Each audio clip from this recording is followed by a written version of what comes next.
yang agak ramai, yaitu kemungkinan kebangkitan komunisme di Indonesia. Nah, jadi saya akan bicara Quran dulu, ya, dan sedikit menyinggung dan menyampaikan terus. Saudara, saya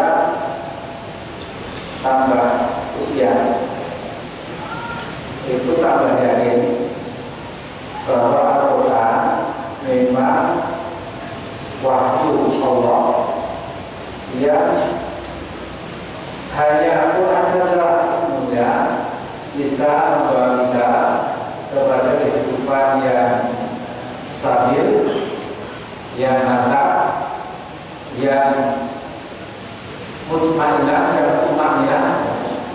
Kemudian di atas itu juga yang insya Allah berbahagia, ya, baik dunia, kemudian juga bentuk akhirat. Saudara, jadi kita betul-betul sebagai kaum muslimin punya kitab suci yang masih utuh, tidak ada sedikit perubahan, terus yang titik komanya satu huruf pun tidak bisa terjaga, tidak bisa ditambah, sehingga memang kalau kita berpikir mukjizat Al-Quran itu salah satunya adalah bahwa Quran tetap orisinil, tetap otentik. Setiap kali ada percobaan untuk memasuk Al-Quran, walaupun satu ayat saja dalam tempo dekat akan ketahuan dan segera dikoreksi. Dulu tahun 80-an pemerintah relatif pernah memasukkan Quran ribuan ke negara-negara Muslim di Tengah dengan beberapa yang berubah-ubah. Tidak sampai 1 bulan sudah ketahuan, kemudian lantas sudah dimusnahkan. Kemudian juga saudara, tidak ada kitab suci seputar Quran itu yang bisa dihafal oleh mereka yang betul-betul memang ingin menghafalkan. Jadi di UNS maupun UGM di manapun tidak ada profesor hukum pidana yang dapat tahu hadis. Kalau Anda bisa menulis satu saja, ya berarti omongan saya ngawur. Tidak usah tahu HP yang benar. Saya yakin tidak ada satu pun orang di negeri ini yang hafal Undang-Undang Dasar 1945. Saya ketua MPR, saya pernah mengamandemen konstitusi kita itu. Kalau ada tanya Pak Amin hafal berapa ayat, ya nggak ada, dari situ Pak. Tapi orang ini saudara memang luar biasa. Anak 9 tahun, pemuda 18 tahun, bahkan seorang kakek sudah berapa 70 tahun mulai menghafal, dalam 3 tahun itu bisa hafal. Jadi ini memang sebuah mukjizat yang menunjukkan betapa sebagai kitab suci Allah itu kita memang harus meyakini bahwa Quran ini juga dari Allah, sehingga mutlak harus kita percaya dan kemudian sejauh mungkin kita bisa mempercayai. Kita sekalian juga kalau ada pikir setiap hari kita minimal 17 kali baca Al-Fatihah. Kalau tambah khawatir bisa puluhan. Tapi tidak pernah saya mendengar ada orang Islam usah baca Al-Fatihah. Kalau ada seorang disuruh, Mas, Anda sehari menyanyi Bengawan Solo 17 kali.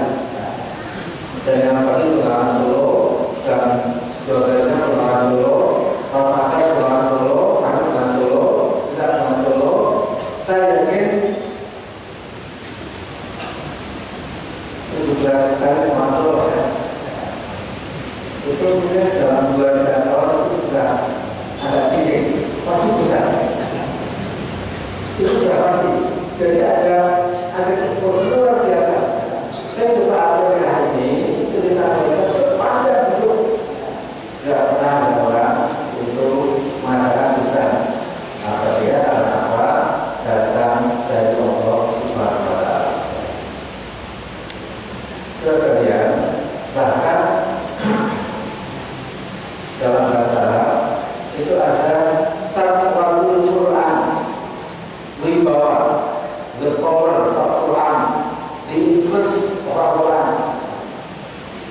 Coba Anda kalau suatu siang panas, kemudian naik pakai motor, pakai mobil, kemudian mendengar masjid sebelum Anda baca Quran, itu nanti seperti ada siraman yang sejuk di tenaga matahari. Ketika kita dengan Quran, itu kemudian terjadi sesuatu efek stimulus. Dan juga betapa saudara-saudara, Quran ini memang tidak pernah mengenal waktu.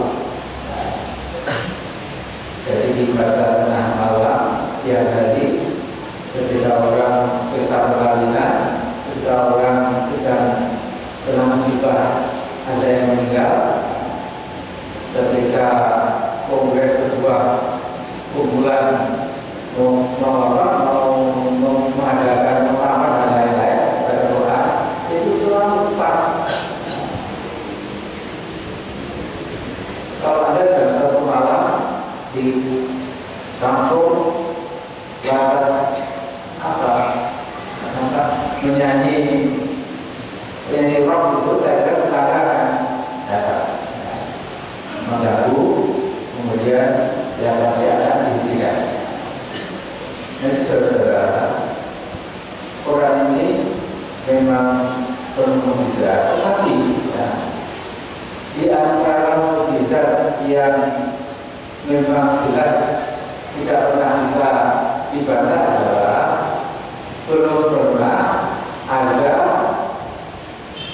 kumpulan orang ya, atau kumpulan atau seorang tokoh ya, yang berhasil melayani atau menjawab tantangan Al-Quran. Jadi saudara, dalam surat Al-Isra itu Allah berfirman, "Qul ta'istama'il jinnu wal insu ala ya'tul bitarku ala ya'tuna bimithli walau kana ba'duhum li ba'din dhahira." Jadi katakanlah Muhammad, agar seluruh jin dan manusia berkumpul mencoba membuat kitab seperti Quran, saya mereka tidak pernah bisa walaupun satu sama lain itu sudah melakukan tolong-menolong. Kemudian kalau satu kita tidak bisa, itu dalam surat Hud itu Allah menurunkan tantangannya. Amyaqulu naftara qul fa'tu bi asri suwarin mithlihi muftariyat wa mumastata'u min dunillahi kuntum shadiqin.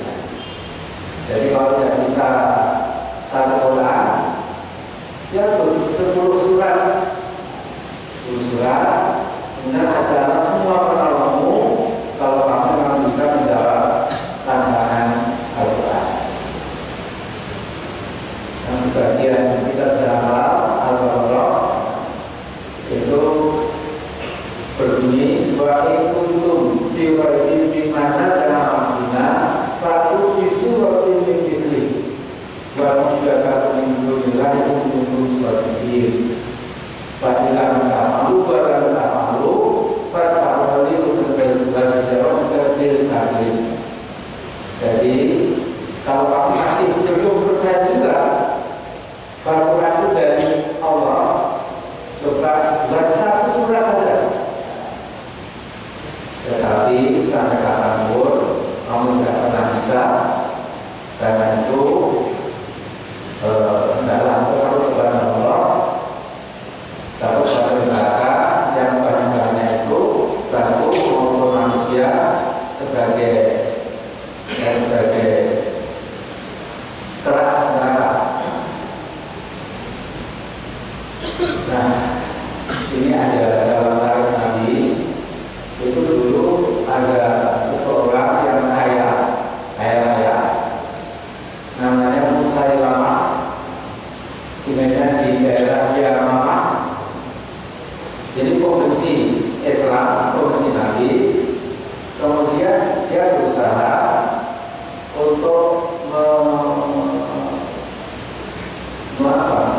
menegosiasi dengan Nabi SAW.